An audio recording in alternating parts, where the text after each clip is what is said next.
tanghali na naman tayo.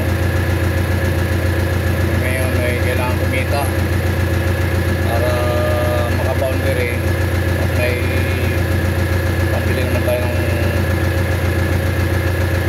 pambili para sa bahay.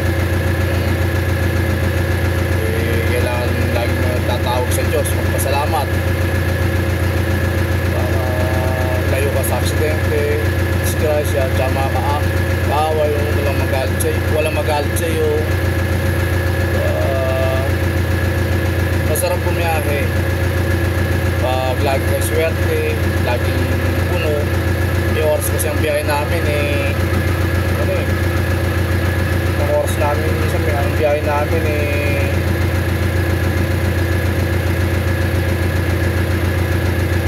maraming pasahero, minsan konti, tapos napaka-traffic pa. Talagang ang kalaban din namin talaga yung traffic, dahil sa ngayon, hanggang ngayon hindi pa rin matapos-tapos ang mga ginagawang kalsada, lalo na papuntang Dasma.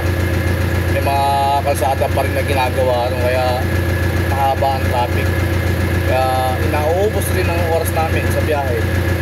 Nauubos ang oras namin dahil sa traffic. Okay lang sana pag traffic marami kang pasahero, may sakay ka. Kaya lang nangyayari minsan traffic, tapos wala kang sakay, tapos sabay-sabay pa kayo, marami kayong magkakasabay.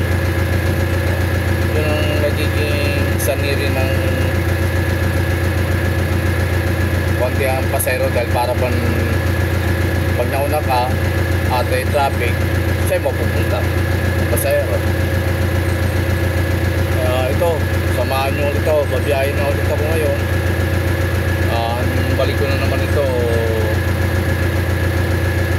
mga alas 5 ng hapon, dahil magpapakain ulit ako ng mga manok. Makadalawang ticket ako ng biyahe ngayon, umaga, tapos ang uwi ko alas 5 ng hapon, dahil magpapakain naman ako ng manok.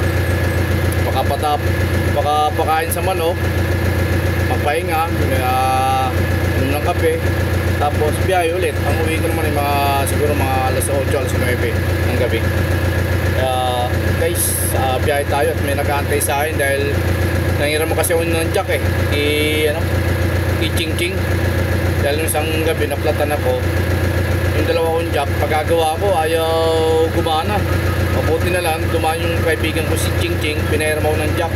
Kaya ngayon nag-text sa akin, nag-chat,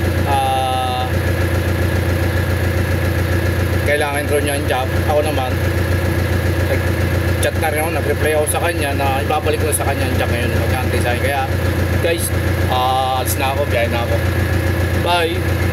Dadasal muna ako. Thank you, Lord.